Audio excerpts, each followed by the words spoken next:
Hey everyone, it's Broward Bar Buzz with the Broward Bar Buzz. Today I'm honored to have a, long time, 100-year firm, likely the oldest in Broward County. So centennial firm like the BCBA, folks over at Rogers, Moores, and Ziegler. We have the managing partner, Romney Rogers, and fellow partner and his son, Cam Rogers. Welcome, gentlemen. Thanks, Braulio. Happy to be here. Wonderful. So I know a couple days ago we were talking, and I just didn't realize how significant your family and this firm has really been, not only in Fort Lauderdale, but throughout the state. So I'd like to start at the beginning, obviously, 1925, or even maybe before that. Your grandfather goes to law school in Georgia, and then he makes friends with Mr. Moores. Go from there. Yeah, well, they were classmates at Mercer, Macon, Georgia, and graduated in 1910. They both went back to their small towns. My grandfather, Osceola, and Mr. Morris, I think he went to just west of Valdosta, a little town called Quitman. But they ended up in Broward County, Fort Lauderdale, downtown at the same time. And Mr. Morris Sr. had actually rented it's called the Wheeler Building at the time, right there west of Andrews, little two-story there, obviously not there anymore. Wow. But the story goes he had rented that space. He rented it to my grandfather. Grandfather asked him to show it to him. They went up there and showed him around, and he said, "John, I think this will do fine."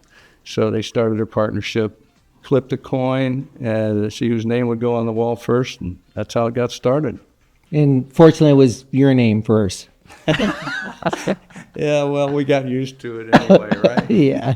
So that was 1925. Right. What was Fort Lauderdale like that? Did they ever tell you stories? Well, I've seen pictures. In fact, we have a picture in our conference room, or actually our lobby, that shows the actual building in downtown Fort Lauderdale. There were cars up and down the avenue there. It was boomtown. It really was. That's why both of them came down here. In fact, I think my grandfather actually he came into Florida. He went to Daytona, kind of looked around, and he said, I don't think so. Kept going and landed in Fort Lauderdale and never looked back. Why was it boomtown at the time? I think, the Roaring '20s, we remember all that, right? We see the pictures and all. And there was the Flagler Railroad that was coming and hadn't been completed yet, but was working its way south. And I think people saw the opportunity there.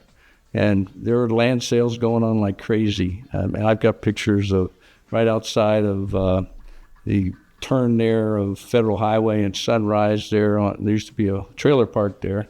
But long before that, I got a picture of lines of people standing behind tables with lawyers on the other side buying properties.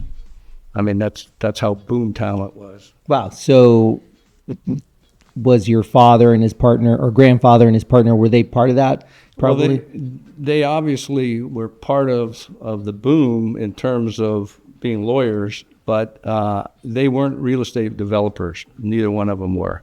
In fact, I don't even think my grandfather, I think he owned one house during his existence. He was a renter. Really? Yeah. And Mr. Morris Sr. did own a home right on New River there. Okay. But, because my grandfather got into politics too, and so now he had to go to Tallahassee, and they lived in D.C. for a while when he was in Congress. Well, before we go there, what was the practice primarily based upon back then? Well, as I understand it, and I have some old records, I understand it, I would call it door law, right? Whatever walks through the door? Yeah. Right. But it was about what was happening in the community. It was real estate. It was estate planning, probate. It was business transactions. And they went to court. They were litigators. And through the term of the early years at least, I think that was sort of the bread and butter, which we've basically continued. So I think it was 1928, we had talked a little bit about it, but somewhere in the late 80s, there was a brouhaha, and these two gentlemen decided to get involved in politics, courthouse politics. Right. Take it away. It was, the story goes, there was one judge here, Giblin was his name. I later looked him up. I wanted to kid my buddy, Jack Seiler, but he went to Notre Dame, apparently. Those Notre Dame guys. Yeah, but apparently he wasn't very well liked. And the story goes, my grandfather went to a calendar call, asked for continuance. His client was homesick. And the judge said, well, I'm not sure about that. He sent out his bailiff to check, make sure he's shooting straight with him. Right. And so after that, apparently says, well, I think we need to find a new judge. So they convinced their friend George Tedder Sr. to run for that office. He won. And, of course, if they would have lost that election, they probably would have left town. Yeah. Yeah. But the story goes again that they knocked on so many doors that they guessed or they estimated the election would turn out, and they only missed it by like 9 votes or something. Wow. Crazy. Barely. And that's where my grandfather first got interested in politics. He said, I like meeting people. And so Wait, but there was more to it. That judge didn't vacate the office, right? That's right. Yeah, they had to file a mandamus action, and the governor had to issue a writ.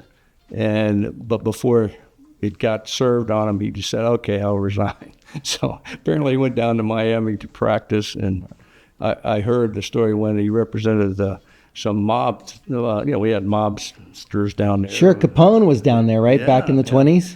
Well, Meyer Lansky, too, because my dad was then an assistant state attorney when Broward didn't have its own circuit.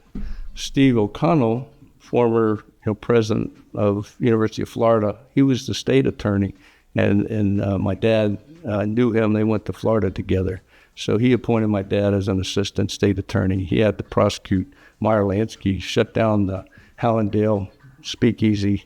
Oh. And that was kind of interesting. Yeah, there was a speakeasy in Hallandale. Oh, yeah. I didn't know Meyer Lansky was here. Yeah, it was big time. That's interesting. Cam, just switch a little bit gears from your dad, but historically, how do you feel? Is there a weight on you thinking about this tradition, this long-time tradition of family running a law firm, but not only that, being important figures in the community? Mm-hmm.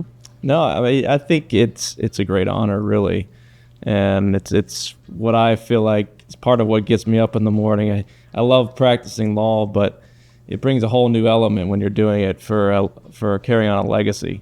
And so it's a great opportunity. I can't take any credit for the reputation that's been laid for the last 3 generations, and I have the privilege of just standing on these shoulders of folks that did it right. They did business right. They treated people right. They treated clients right, and so it's just it's really an honor and a privilege to get to do it. And sure, it comes with some pressure.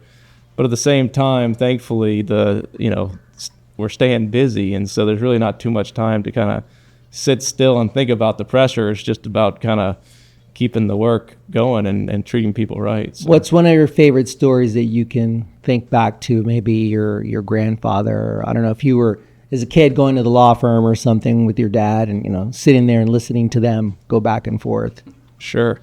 Well, one of my favorite about my grandfather was I was pretty young. I wasn't in high school, I don't think, at the time, and he was asking me what I wanted to do, and I said, well, I think I want to maybe do law. And he said, well, you could do that, but take as many accounting courses as you can. And so I wasn't sure if he was trying to direct me to be an accountant or what, but I think it took me several years to kind of reflect on that. Why would he say that? Why was that so significant? Because we really didn't get into the details of it.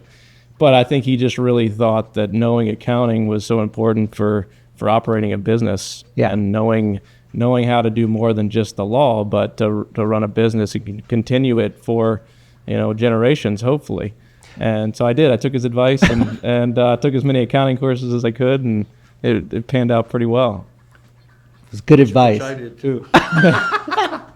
So when my dad talked, we usually listened. Yeah. So okay, your dad comes into the practice about what time? Right after the war. Right after the war? Yeah. So he served in the military, and the other He did. So did Mr. Morris Jr. Both of them did. They both went to Florida, both went to law school there, went to the service. War's done, they're back in Fort Lauderdale. Practicing with their pops. Right. Yeah, and actually there were 3 fathers and 3 sons, and the firm was Rogers, Morris, and Griffith. And so there are 6 lawyers there back in the early 40s when there weren't that many lawyers. No. Right? In fact, there was a little crowded to the extent that when my dad's brothers came in, they also were lawyers, and they served in the war. They came back and they said, "Man, you got to go up to West Palm, find a place." Don't take our business, guys. Right.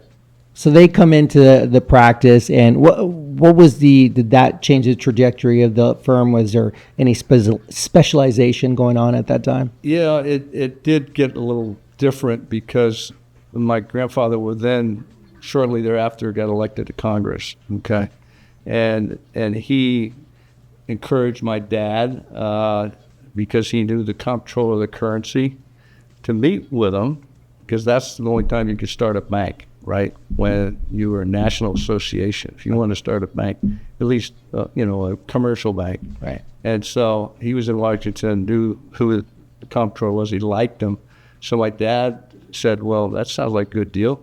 Goes up, meets them, gets a group together, and they form some banks.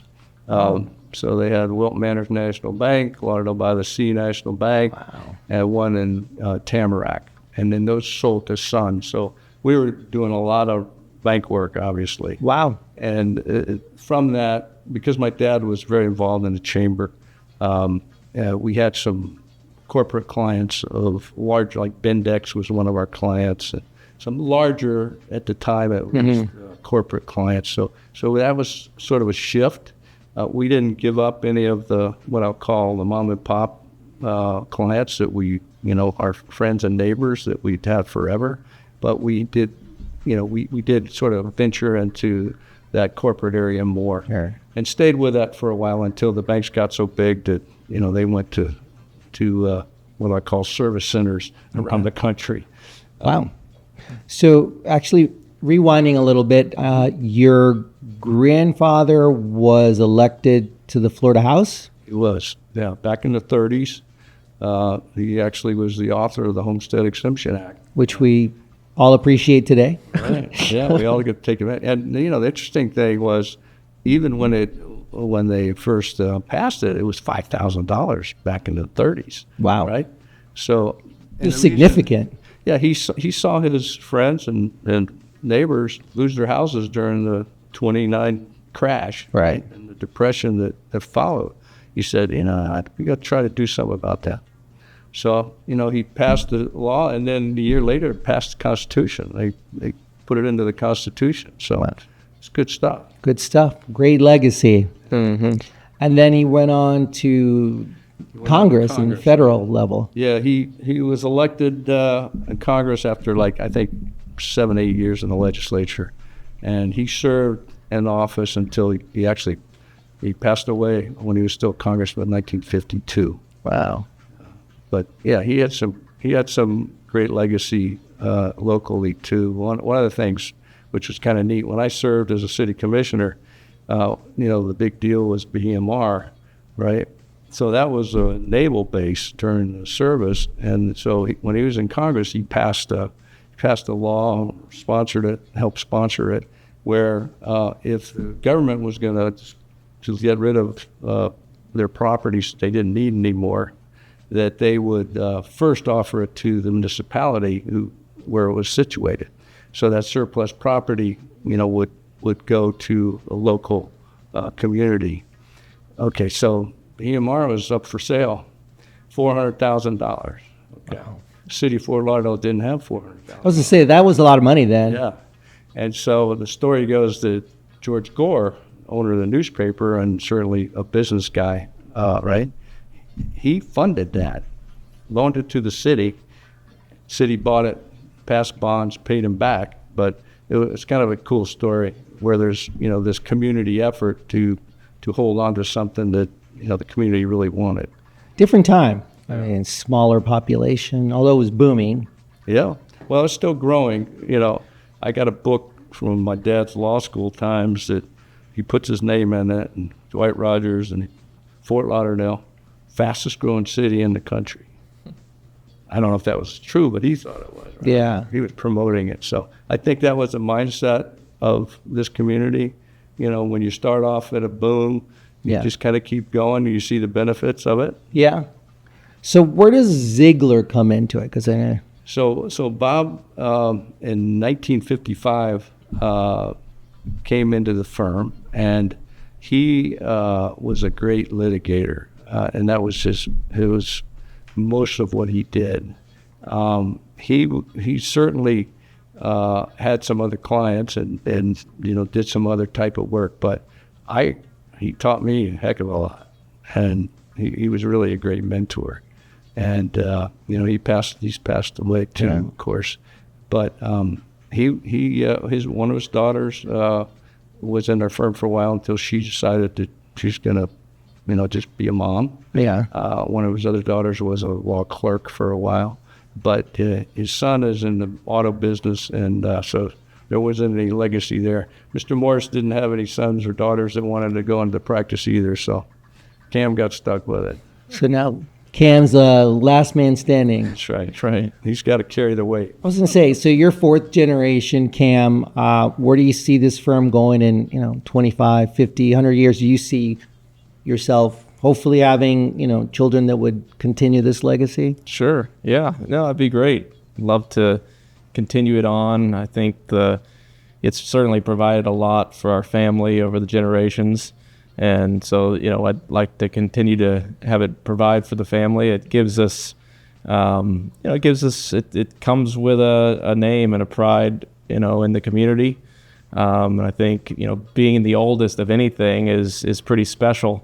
And, it's something that we certainly think a lot of, and we like to try to carry on and continue forward. And we're every generation, I'm sure it seems like a kind of a new startup to some extent. You have kind of a new goals, new kind of chain of command to some extent, and so it's exciting to see the firm that way, where it's thankfully, my dad is receptive to change, and not every father is like that. And so, it provides a lot of opportunity for me as the next generation to come in and say, all right, let's try things a little bit different. Times are changing, and, the needs are different in our community than maybe they were 30, 40 years ago. And, our size, where we are now in comparison to some of the firms that have moved into town, that we're a smaller firm. And so, there's just different needs in the community that we kind of have to shift towards and really capitalize on. So hope to continue it on for another generation, but we'll see what the Lord provides, and that will just take it a day at a time. What's primarily your practice now? So I'm primarily focused on estate planning, probate, trust administration, and then I do with that, you work with a lot of business owners that need that sort of planning. And so I'm working with family businesses that have succession planning needs. They're trying to maybe keep their multi-generational business going on. And so there's a estate planning component to that, but also a business, planning component. And then a lot of business owners have real estate involved. So those are kind of the real estate, the business, and the estate planning are kind of my main focuses, and helping that kind of business owner client. If you could go back for one evening and have dinner with your grandfather, or is it grandfather or great-grandfather? Great-grandfather that started it, what would you ask him? That's a great question. Well, he was very much an advocate. Just, you can kind of see that through his, how he got behind one person to run for judge against the other one. And So and the way that he kind of handled his time in Congress and being an advocate for his constituents and all.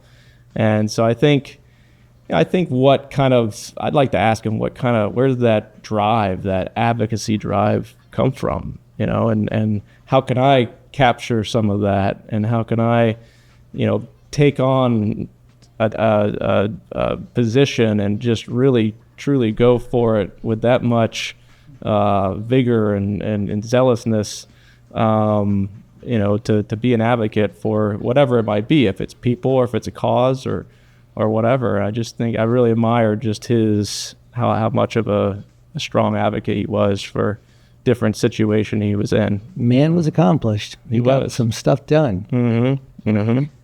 Romney, how do you, as that third generation, how did you pave the way for Cam? Because it's not always easy being a dad, right? Kind of like laying the groundwork, because often, and obviously Cam's a successful grown man, lawyer, but as they're growing up, I know, I have a kid, and they don't want to hear you always when you're trying to lay that path, and you're like, hey, I've got an opportunity here for you.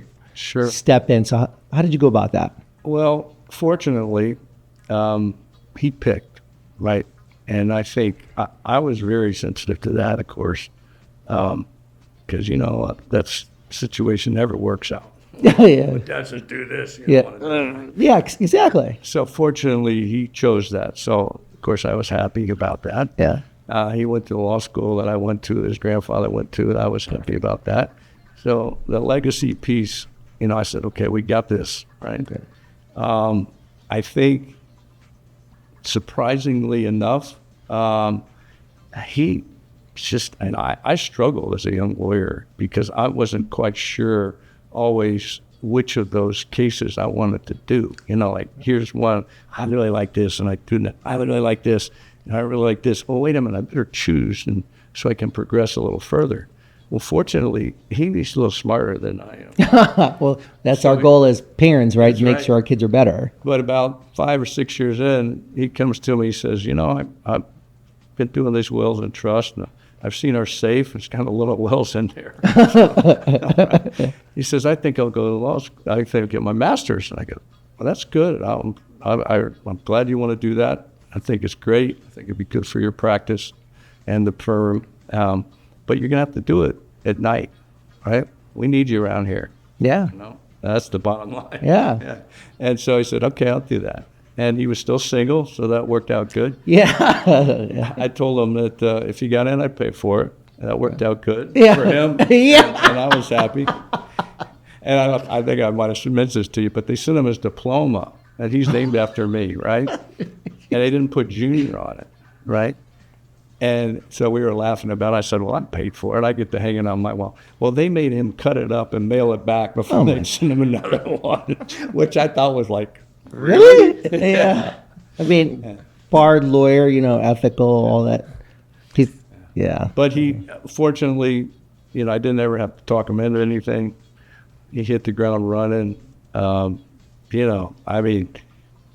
one thing I think is just, I think about every day because he just reminds me, he's a lot like my dad, right? He's a stickler for detail, and he wants to get it right, which is a great,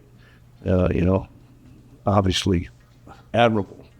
And I said to myself, okay, you got to be a little more patient, because sometimes you think you're done with an issue and you want to move on. That's not how he thinks, right? So it's like a week later, we'll talk about it again, right? So he's taught me a lot more patience. And 9 times out of 10, he's right. We need to talk about it a little more, right? So, if I were to script this thing, I would have scripted the way he's done it. And it's been a dream come true. Another great thing is he married very well. And his wife is our operations manager, and she's a dream come true, too. So family business. Good. When did your dad pass? What year? He died in 2008. Okay. Right. So when did you get barred, Cam? 2012. So he just missed that. Him. Yeah. If you could go back, Romney, and talk to your dad maybe as a young guy or same ages? Right, Like, right. Yeah. what would you say to him about his grandson? Well, I think he'd be very proud. I know he would, because, I mean, you're not that much younger than I am, but our dads weren't exactly the most verbal people in the world, right? No, not at all. And so, I could get some conversation out of him, but, I know without a doubt that he was happy that I went into law, right? That took place, and that was a good thing. And so I know he'd be very proud of Cam because he did that kind of work too, and they think alike. So that's what I'd like to share that with him. Says, you know what? As much as I got frustrated with talking to you sometimes, I got it from the other side, and I'm happy it happened because now I have a little more patience. That's good. That's good. Anyway, it's all good. Final thoughts on your firm. What does it mean, your firm, to be that 100-year-old firm in Broward County? Yeah, well, I do have to sometimes sit back and go, wait a minute, where did it all come from, right? But, I wasn't there for the first 5 decades, but I've been there since 1978, which is 47 years, right? So I've seen it all, I've managed it for the last 20 years or so. And I really do think that there's 2 things that kept us moving in the right direction. One, nobody was greedy, right? We all got along, right? And the bottom line was we wanted to service our clients. We had a strong work ethic, and there's no doubt about that. The old story goes that if you were an associate in the firm, you didn't want to leave the office until the partners left. Right? Oh, yeah. All right. And so it's worked well. We've been blessed with lots of great clients, and we try and take care of them in the best manner we can. We attention to detail guy. We certainly believe in our core values of integrity and teamwork and all those things that make things work in a good way. Romney, Cam, thanks for coming, joining me, educating us, sharing your beautiful legacy. It's something special here in Broward County. Thank you. Thank you, Trelio. Appreciate it. You're welcome. Yeah.